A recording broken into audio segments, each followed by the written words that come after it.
یہیں سے ہمارا بھی اہل حدیث سے اختلاف بھی اسی بیس پہ شروع ہوتا ہے. ہم یہ کہتے ہیں کہ اگر آپ نے تراویح کو ماننا ہے حدیث کی روشنی میں تو حدیث میں تراویح کا ثبوت نہیں ہے بلکہ تراویح کی نفی ہے. 3 دن پڑھ کے آپ صلی اللہ علیہ وسلم نے اس کو کیا کر دیا؟ ختم. تو آپ بھی ختم کریں. سمجھتے ہیں نا؟ آپ ایک بھی رکعت نہ پڑھیں. انہیں تہجد 8 رکعتیں اپن طریقے سے انفرادی جو جتنی پڑھنا چاہیے. اور اگر آپ عمر رضی اللہ تعالیٰ عنہ کے عمل کو بیس بناتے ہیں تو پھر عمر رضی اللہ تعالیٰ نے 20 پڑھی ہے، 8 نہیں پڑھی ہیں. 8 کے بارے میں جو موطا کی روایت ہے وہ ضعیف ہے اور اس کی 2 دلیلیں بہت مضبوط ہیں. نمبر 1، موطا امام مالک کی تصنیف ہے. امام مالک خود بھی 8 کے قائل نہیں ہے، وہ تو 20 سے بھی زیادہ کے قائل ہیں. اور کیوں قائل ہیں؟ اصل میں تو وہ بھی 20 ہی کے قائل ہیں. تو میں مفتی طارق صاحب سے یہ گزارش کروں گا کہ اللہ تعالیٰ آپ سے دین کی خدمت کا کام لے رہا ہے، نصیحت کا کام لے رہا ہے، تو آپ یہ موضوع دیگر علماء کے لیے رہنے دیں، ہر موضوع پر لب کشائی نہ کریں. حافظ محمد عمر صدیق کے بیانات سننے کے لیے حافظ صاحب کے آفیشیل یوٹیوب چینل الخیر میڈیا کو سبسکرائب کریں. آج کی نشست کا پہلا جو سوال ہے وہ نماز تراویح کی تعداد کے بارے میں ہے. نماز تراویح کی جو تعداد ہے یہ لڑنے کے لیے تو نہیں ہے. جو تقلید جامد اور تعصب ہے یہ انسان کو افراط و تفرید کا شکار کر دیتا ہے اور وہ انصاف سے ہٹی ہوئی باتیں کرتا ہے. ہمارے کراچی کے ممدوح مفتی طارق مسعود صاحب حافظہ اللہ، ان کا تعلق علماء احناف دیوبند سے ہے اور وہ تربیت کے حوالے سے دنیا میں معروف ہیں.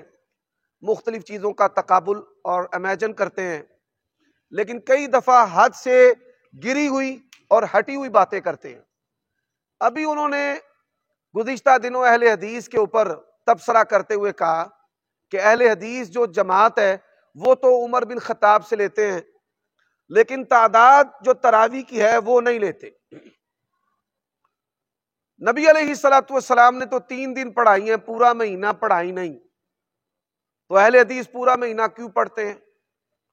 تو اہل حدیث نے پورا مہینہ پڑھنے کا عمل عمر بن خطاب سے لیا ہے اور جو تعداد ہے 20 کی وہ ان سے نہیں لیتے. اب 3 باتیں اس کے اندر کہ نبی علیہ الصلوۃ والسلام نے 3 دن پڑھی، پورا مہینہ نہیں پڑھی. پہلے اس بات کا جواب، اللہ کے نبی علیہ الصلوۃ والسلام نے سارا مہینہ یہ نماز پڑھی ہے اور جماعت 3 دن کروائی ہے. یہ کہنا کہ سارا مہینہ یہ نماز نہیں پڑھی یہ بات ہی غلط ہے، کیونکہ تراویح اور قیام رمضان اور قیام اللیل یہ ایک ہی نماز کے مختلف نام ہیں. آپ جو حنفی اور دیوبندی کبار علماء ہیں ان کی تصریحات پڑھ سکتے ہیں. علامہ انور شاہ کاشمیری مرحوم انہوں نے بھی یہی لکھا ہے. اب رہی بات جماعت کروانے کی، تو نبی علیہ الصلوۃ والسلام نے فرمایا کہ جو بندہ امام کے ساتھ یہ نماز پڑھے گا، اب یہ امام کے ساتھ پڑھنے کی ترغیب موجود ہے، اسے ساری رات قیام کرنے کا ثواب دیا جائے گا. اب اس کے ساتھ ساتھ صحیح بخاری کے اندر آتا ہے کہ حضرت ابوبکر صدیق رضی اللہ تعالیٰ عنہ کے دور میں مختلف جماعتیں ہوتی تھی، یعنی کہ جماعت نہیں ہوتی تھی یا اس سے پہلے جماعت نہیں تھی. تو حضرت عمر نے پہلی جماعت بنائی، یہ بات ہی سرے سے غلط ہے. حضرت عمر کے دور سے پہلے بھی جماعتیں ہوتی تھی. حضرت عمر نے کیا کیا؟ ان تمام مختلف جماعتوں کو ختم کر کے ایک جماعت قرار دیا. اب رہی بات تعداد کی، یہ بات یاد رکھیں، اہل حدیث اتحاد امت کے علمبردار ہیں لیکن اس کا دائرہ کار قرآن اور حدیث ہے. نبی علیہ السلام نے کیا میں رمضان جو ہے 11 رکعت کیا ہے. رمضان کے علاوہ اللہ کے نبی علیہ السلام نے کم سے کم 7 بھی پڑھی ہیں اور زیادہ سے زیادہ 15 بھی پڑھی ہیں اور 15 سے زیادہ کی بھی اجازت ہے.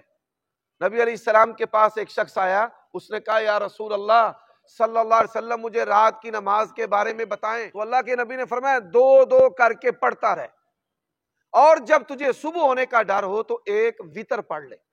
تو ہم کہتے ہیں بھائی 20 رکعت کو مسنون نہ کہیں، صحابہ کا معمول نہ کہیں، آپ اس کو جائز کہیں تو ہمیں کوئی اعتراض نہیں ہے. کوئی بندہ 20 پڑھے، 30 پڑھے، 40 پڑھے، امام ترمذی رحمہ اللہ نے جامع ترمذی میں امت کا جو مختلف عمل ہے اس کو بیان کیا ہے۔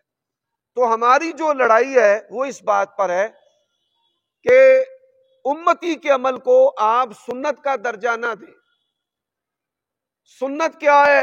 11 رکعت، اور 11 رکعت سے زائد پڑھنا جائز ہے۔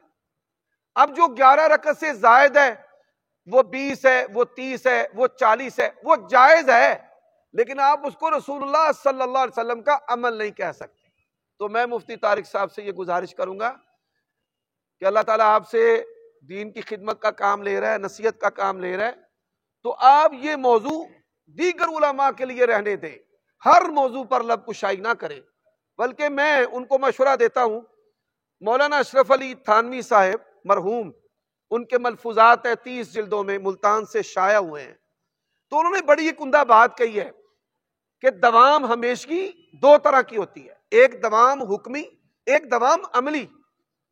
جو دوام حکمی ہے، فرضیت کا خدشہ ختم ہو گیا، اللہ کے نبی کی وفات کے بعد صحابہ کرام نے اس عمل کو جاری سمجھا ہے۔ نبی علیہ السلام نے 3 دن جماعت کروائی ہے، صحابہ کرام نے اس کو پورے مہینے کی جماعت سمجھا ہے۔